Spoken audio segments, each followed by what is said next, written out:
देखो, हम लोगों ने जो पिछली क्लास की थी उस पिछली क्लास में बेसिकली एक फील्ड में किस तरीके से सीड्स को सो किया जाता है, उन्हें किस तरीके से बोया जाता है, इस बारे में बातचीत की थी।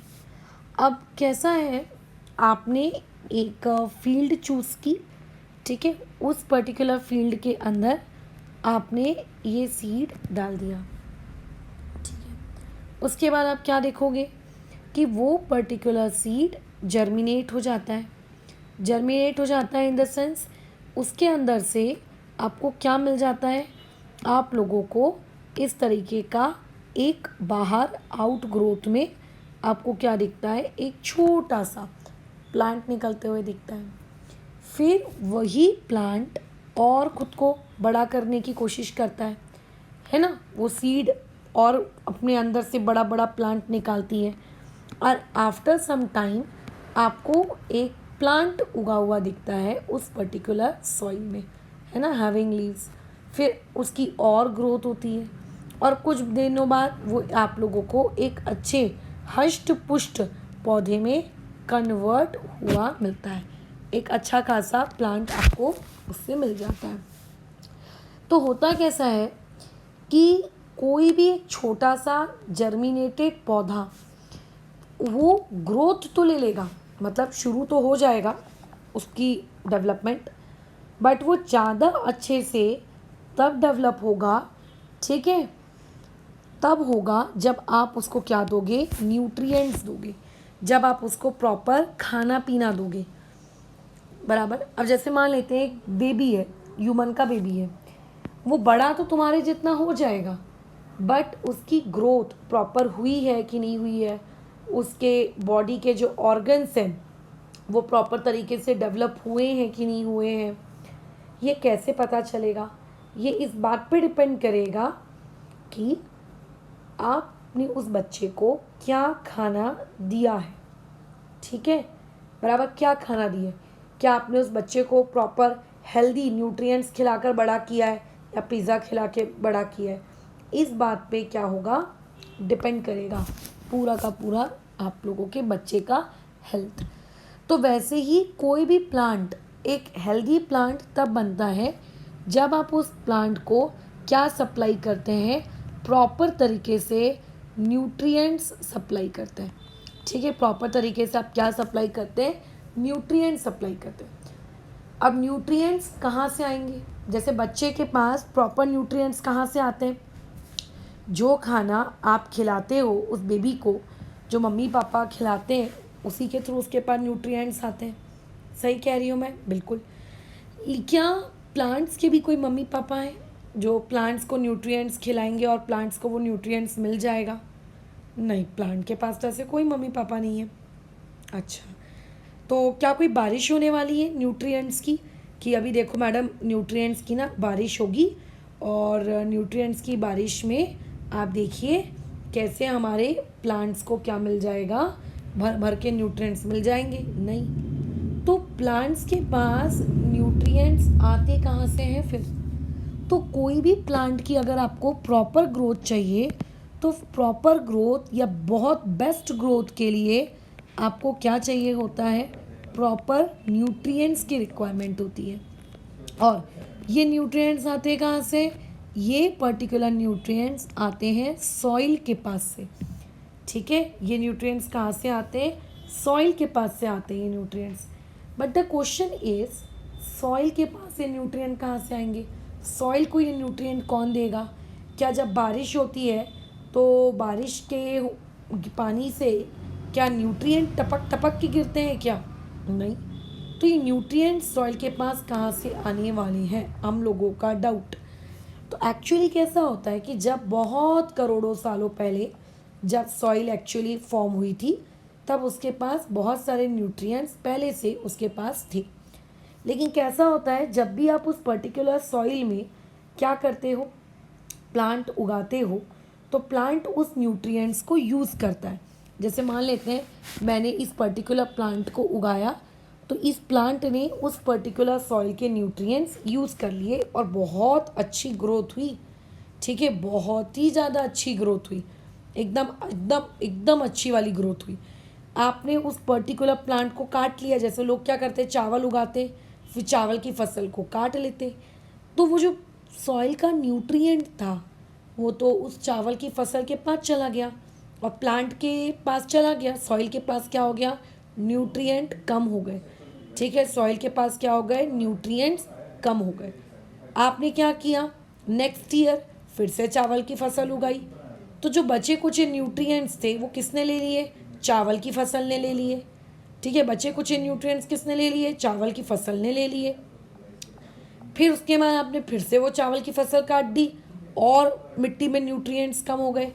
तो होता क्या है कि जब भी हम बार बार, ठीक है, बिना सॉइल को गैप दिए अगर हम लोग सेम फील्ड में क्या करते हैं, क्रॉप को ग्रो करते हैं, करते जाते हैं, तो धीरे धीरे उस सॉइल के अंदर जो न्यूट्रिएंट्स होते हैं वो न्यूट्रिएंट्स क्या होने लगते हैं, डिक्रीज होने लगते हैं। ठीक है, और हो सकता है एक समय ऐसा भी आए जब आपको ये बोलना पड़े कि अरे यार, मेरी जो सॉइल है ना उसके अंदर के जो न्यूट्रिएंट्स है ना वो पूरी तरीके से ख़त्म हो गए। अब मेरी सॉइल इनफर्टाइल हो गई है। इनफर्टाइल का मतलब उसके अंदर उगने वाला जो प्लांट है, ठीक है, जो प्लांट आप उसमें उगाओगे वो अच्छे से नहीं उगेगा, या हो सकता है उगे ही ना। अब आप ये बोलना शुरू कर देते हो। अब आपके स्टेटमेंट्स ऐसे निकल के आने लगते हैं कि अरे यार, हमारी जो सॉइल है ना वो सॉइल क्या हो गई है, इनफर्टाइल हो गई है। और अगर किसी भी सॉइल में न्यूट्रिएंट्स डिक्रीज हो जाएंगे, क्यों क्यों डिक्रीज हो रहे हैं, क्योंकि जब जब आप उस पर्टिकुलर सॉइल में क्रॉप को उगा रहे हो तो हर बार वो क्रॉप उस न्यूट्रिएंट्स को यूज़ कर रहा है ना। जब भी आप क्रॉप को ग्रो करते हो तो हर बार, जितनी बार आप क्रॉप को ग्रो करोगे वो पर्टिकुलर क्रॉप न्यूट्रिएंट्स को क्या करेगा, यूज़ करेगा। सॉइल को न्यूट्रिएंट देगा नहीं, सॉइल के न्यूट्रिएंट्स लेगा। ठीक है, और अल्टीमेटली एक टाइम ऐसा ज़रूर आएगा जब न्यूट्रिएंट्स की क्वांटिटी क्या हो गई होगी, डिक्रीज हो गई होगी, और फाइनली मैं ये कह सकती हूँ डिक्लाइन होने में आ गई होगी। और ऐसी सॉइल के अंदर आप लोगों का जो प्लांट है वो ग्रो नहीं होता। अब हम क्या करें, अब सॉइल को न्यूट्रिएंट वापस कहाँ से दें, तो देखो इसके लिए पता है हम क्या करते हैं, ऐसी सॉइल जिसमें न्यूट्रिएंट्स की संख्या बहुत ही कम है, ठीक है, ऐसी सॉइल जिसके अंदर न्यूट्रिएंट्स की संख्या बहुत ही कम है, ऐसी सॉइल को हम लोगों को न्यूट्रिएंट्स क्या करने पड़ते हैं, सप्लाई करने पड़ते हैं। हमको क्या करना पड़ता है, न्यूट्रिएंट्स सप्लाई करना पड़ता है हम लोगों को एक्सटर्नली। एक्सटर्नली का मतलब मैनमेड, मैनुअली एक इंसान न्यूट्रिएंट्स क्या करता है, सप्लाई करने का काम करता है। ठीक है, कि अच्छा ठीक है ये न्यूट्रिएंट्स लो और कोई बात नहीं करके अभी वापस से प्लांट को क्या करो, अच्छा अच्छा ग्रोथ दो, हम न्यूट्रिएंट सप्लाई करते हैं। अब इस न्यूट्रिएंट को सप्लाई करने के, ठीक है, इस न्यूट्रिएंट्स को सप्लाई करने के दो तरीके होते हैं। अब ये जो न्यूट्रिएंट सप्लाई करने के दो तरीके होते हैं, एक को हम लोग कहते हैं मैन्योर, ठीक है, मैन्योर के फॉर्म में हम न्यूट्रिएंट सप्लाई करते हैं, और दूसरे को हम लोग कहते हैं फर्टिलाइजर्स। देखो पुराने ज़माने में जब साइंस उतनी एडवांस नहीं थी, इंडस्ट्रियलाइजेशन उतना ज़्यादा नहीं हुआ था, तो एक्चुअल में पहले के ज़माने में क्या होता था, जो लोग होते थे ना वो क्या करते थे, मैन्योर पे डिपेंडेंट होते थे। मैन्योर का मतलब क्या है, मैन्योर का मतलब ये होता है कि अगर मान लेते हैं कोई प्लांट की लीफ टूट गई, प्लांट की लीफ टूट गई, प्लांट की लीफ डिके होगी, टूटने के बाद सड़ेगी, गलेगी। कोई एनिमल की बॉडी, ठीक है, मतलब कोई एनिमल मर गया, एनिमल की बॉडी डिके होगी, तो डिके होने के बाद बेसिकली जो चीज़ तैयार होती है उसको बेसिकली हम लोग क्या कहते थे, मैन्योर कहते थे। तो होता कैसा था, जीवन भर वो पर्टिकुलर प्लांट या वो पर्टिकुलर एनिमल क्या करता था, सॉइल से न्यूट्रिएंट्स लेता था, है ना। हम लोग जैसे सॉइल से न्यूट्रिएंट्स लेते हैं, नहीं मैडम कैसे लेते हैं, हम तो नहीं लेते। आप लेते हो सॉइल से न्यूट्रिएंट्स, आप सॉइल से इनडायरेक्टली न्यूट्रिएंट्स लेते हो। सॉइल अपने न्यूट्रिएंट्स किसको दे देता है, सॉइल अपने न्यूट्रिएंट्स उसके अंदर के फ्रूट्स को देता है, उसके अंदर के फ्लावर्स को दे देता है, राइट। जब उसी फ्रूट्स को हम लोग खाते हैं, उस वेजिटेबल को हम लोग खाते हैं, तो बेसिकली वो पर्टिकुलर न्यूट्रिएंट्स हमारी बॉडी के अंदर चले जाते हैं या किसी दूसरे एनिमल की बॉडी के अंदर चले जाते होंगे, बराबर। और बाद में जब हम लोगों की डेथ हो जाती है तो हमारी बॉडी के अंदर वही न्यूट्रिएंट्स वापस से, जब हमारी बॉडी डीके होती है तो डीके होने के बाद वही न्यूट्रिएंट्स वापस से किसको मिल जाते हैं, सॉइल को वापस से मिल जाते हैं। तो ऐसी जो प्रोसेस होती है या ये जो चीज़ जो क्रिएट होती है, इसको बेसिकली हम लोग क्या कहते हैं, इसको हम लोग मैन्योर कहते हैं। इसको हम लोग क्या कहते हैं, इसको हम लोग मैन्योर कहते हैं, ठीक है। कि कोई भी ऑर्गेनिक चीज़ जो डिके होती है, बराबर, जो डिके होती है, कोई भी ऑर्गेनिक चीज़ जो डिके होती है, उस डिके होने के बाद जो चीज़ बनती है उसको बेसिकली हम लोग क्या कहते हैं, उसको हम लोग मैन्योर कहते हैं। उसको हम लोग क्या कहते हैं, मैन्योर कहते हैं। तो ये जो मैन्योर होता है ना, मैन्योर सबसे बेस्ट चीज़ होती है क्योंकि इसमें कोई हार्मफुल केमिकल नहीं है, किसी भी तरीके से ये मिट्टी को ख़राब नहीं कर रहा है, पॉल्यूट नहीं कर रहा है, प्लांट की ग्रोथ के लिए बहुत अच्छा है। तो मैन्योर एक्चुअली जो होता है वो बेस्ट होता है। बट दिक्कत ये है कि जो मैन्योर का असर होता है ना, वो बहुत ही स्लोली होता है। मतलब स्लोली मतलब आपको बहुत ज़्यादा मैन्योर ऐड करना पड़ेगा, तब जाकर मिट्टी के अंदर क्या आएंगे, न्यूट्रिएंट्स आएंगे। आपको बहुत ज़्यादा मैन्योर ऐड करना पड़ेगा, तब जाके मिट्टी के अंदर क्या आएंगे, न्यूट्रिएंट्स आएंगे। जब आप बहुत ज़्यादा ऐड करोगे तब, ठीक है, जब आप बहुत ज़्यादा ऐड करोगे तब। तो ऐसे केस में मैन्योर ऐड करने से सॉइल के अंदर न्यूट्रिएंट्स आते हैं, बट बहुत ही स्लोली, बहुत ज़्यादा टाइम लगता है। तो लोगों को लगा कि अरे यार, मैन्योर को एक तो बनाने में भी टाइम लगता है, क्योंकि कोई भी चीज़ को डिके अगर आपको कराना है तो वो डिके आपके अकॉर्डिंग नहीं होती है, वो नेचुरली डिके होती है, धीरे धीरे डिके होती है। एक तो डिके होने में भी टाइम लगता है, प्लस सॉइल में न्यूट्रिएंट्स ऐड होने के लिए भी टाइम लगता है। तो ओवरऑल उन्होंने ये देखा कि मैन्योर को यूज़ करना is a very time wastage चीज। उन्होंने ऐसा कहा, उन्होंने ये कहा कि हम मानते हैं कि जो मैन्योर होता है वो बहुत ही अच्छी चीज़ है, वो बहुत ही बेस्ट है, क्योंकि उसमें बेसिकली कोई भी हार्मफुल प्रोडक्ट नहीं है, कोई भी हार्मफुल केमिकल्स नहीं है जो सॉइल को पॉल्यूट करेंगे, ठीक है। किसी भी प्रकार का कोई भी पॉल्यूशन क्रिएट नहीं होता है मैन्योर से।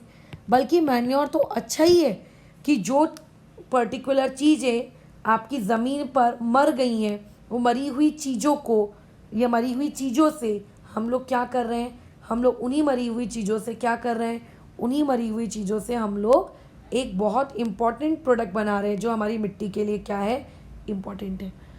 लेकिन टाइम ज़्यादा लगता है।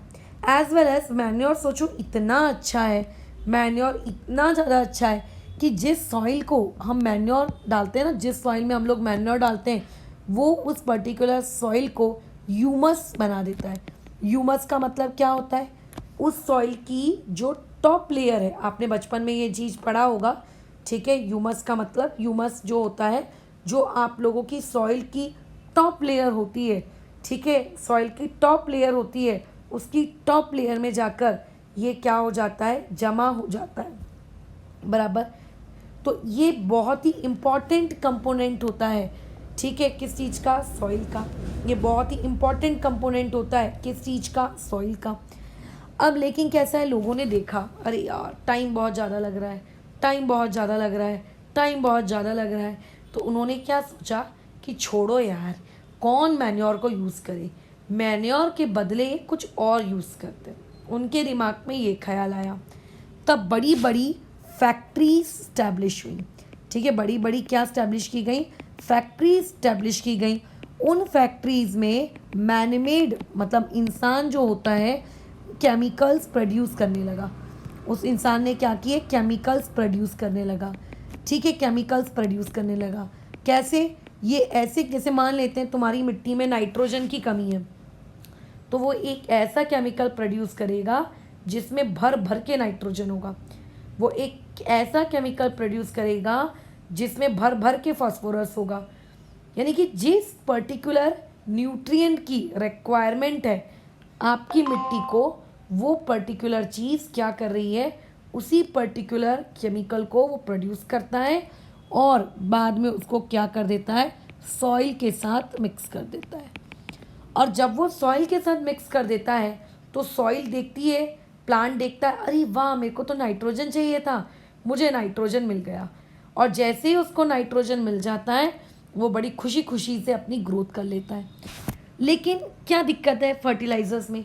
दिक्कत सबसे ज़्यादा फर्टिलाइज़र्स में ये है कि ये जो फैक्ट्री से बनने वाले केमिकल्स हैं ये बेसिकली पॉल्यूशन क्रिएट करते हैं। आप जिस मिट्टी में इनको डालते हो, अगर आप इनको क्या कहते हैं उसको, हद से ज़्यादा डाल दो। ऑर्गेनिक फर्टिलाइज़र काफ़ी हद तक अच्छे होते हैं, ठीक है, जिनमें हार्मफुल केमिकल्स नहीं होते। बट जो हार्मफुल केमिकल्स वाले फर्टिलाइज़र्स होते हैं, जो हार्मफुल केमिकल्स वाले फर्टिलाइज़र होते हैं, अगर ऐसे हार्मफुल केमिकल्स वाले फर्टिलाइज़र को आपने क्रिएट किया, यूज़ किया, तो ये पोल्यूशन क्रिएट करते हैं। ये क्या क्रिएट करते हैं? पोल्यूशन। कैसे? देखो, जिस मिट्टी में आप फर्टिलाइज़र डालोगे बेसिकली प्लांट उसी फर्टिलाइज़र को अपने अंदर लेगा। इस बात से तो एग्री करते हो ना, है ना, कि प्लांट उसी फर्टिलाइज़र को अपने अंदर लेगा। प्लांट के अंदर फर्टिलाइज़र गया, हार्मफुल केमिकल गया, इसका मतलब उस फ्रूट के अंदर भी गया, उस वेजिटेबल के अंदर भी गया, उस फ्रूट और वेजिटेबल को तुमने खाया, तुम्हारे अंदर भी गया। सोचो। फिर कल को बारिश होती है, बारिश में कैसा होता है, मिट्टी एक जगह से दूसरी जगह बहकर चली जाती है। तो वो अगर वही फर्टिलाइज़र वाली मिट्टी बहकर किसी दूसरी जगह चली जाएगी तो उस दूसरी जगह को भी वो पॉल्यूट करेगी। अगर उसी फर्टिलाइज़र वाली मिट्टी के नीचे, अब जैसे हम लोग जानते हैं ना कि हमारी मिट्टी के नीचे पानी होता है, हम सब जानते हैं हम लोगों की मिट्टी के नीचे क्या होता है, पानी होता है। तो उस पानी से फर्टिलाइज़र मिक्स होगा, उस पानी को पॉल्यूट करेगा। तुम वो पानी पियोगे या अलग अलग कामों के लिए पानी का इस्तेमाल होगा, जहाँ जहाँ वो पानी जाएगा वो सारी जगहों को ये पॉल्यूट करेगा। तो इनडायरेक्टली आप जो भी केमिकल फर्टिलाइज़र्स यूज़ करते हैं वो पर्टिकुलर केमिकल फर्टिलाइज़र क्या कर देता है, उस पर्टिकुलर जगह को पॉल्यूट कर देता है। ठीक है, उस पर्टिकुलर जगह को वो क्या कर देता है, पॉल्यूट कर देता है। इसीलिए केमिकल फर्टिलाइज़र्स का जो यूज़ है वो हमें क्या करना चाहिए, मिनिमम हम लोगों को करना चाहिए। केमिकल फर्टिलाइज़र्स का हमें क्या करना चाहिए, यूज़ मिनिमम हम लोगों को करना चाहिए। तो क्योंकि ये क्या क्रिएट करते हैं, पोल्यूशन क्रिएट करते हैं। बहुत सारे फर्टिलाइज़र्स होते हैं मार्केट में। एक बहुत ही कॉमन एग्जांपल है फर्टिलाइज़र का, जिसको हम कहते हैं NPK फर्टिलाइज़र। एन का मतलब होता है नाइट्रोजन, केमिस्ट्री में आप पढ़ेंगे एक ऐसा एलिमेंट जिसको नाइट्रोजन। पी का मतलब होता है फॉस्फोरस, ठीक है, और के का मतलब होता है पोटेशियम। एक ऐसा फर्टिलाइज़र जिसके अंदर ये तीनों चीज़ें होती हैं, ठीक है, जिसके अंदर ये तीनों चीज़ें होती हैं, ठीक है, एक ऐसा फर्टिलाइज़र। तो ये फर्टिलाइज़र जब आप उस मिट्टी में डालेंगे तो उस मिट्टी को, उस प्लांट को अगर नाइट्रोजन, फास्फोरस और आपका पोटेशियम, इनमें से किसी भी चीज़ की ज़रूरत होगी ना, वो फटाफट इसको यूज़ कर लेगी, ठीक है। लेकिन एक ही मिट्टी में अगर आप फर्टिलाइज़र डालते जाएंगे बार बार, तो वो मिट्टी क्या हो जाएगी, अगर केमिकल फर्टिलाइज़र है गंदा वाला तो मिट्टी ख़राब भी हो सकती है। इसीलिए फर्टिलाइज़र्स अच्छे नहीं होते, उनके बदले हमें मैन्युअल यूज़ करना चाहिए। या फिर अगर आप फर्टिलाइज़र यूज़ भी कर रहे हैं तो हमें क्या यूज़ करना चाहिए, ऑर्गेनिक फर्टिलाइज़र्स यूज़ करने चाहिए। तो प्लांट की मिट्टी, मतलब मिट्टी के अंदर प्लांट के सीड को लगा दिया और उससे अच्छे हेल्दी फ्रूट्स आएंगे, हेल्दी प्लांट उगेगा, ऐसा नहीं होता है। उसको एक बच्चे के जैसे प्रॉपर तरीके से खाना भी देना पड़ता है। अगर आप उसको खाना देंगे अच्छे तरीके से, तब वो पर्टिकुलर प्लांट, वो न्यूट्रिएंट्स मिलेगा, तब वो पर्टिकुलर प्लांट क्या होगा, ग्रो होगा, ठीक है। तो ये हम लोगों का आज का नेक्स्ट टॉपिक था जो हम लोगों ने क्रॉप्स एंड मैनेजमेंट वाले चैप्टर में पढ़ा। इसके अलावा कल हम लोग एक और टॉपिक पढ़ेंगे।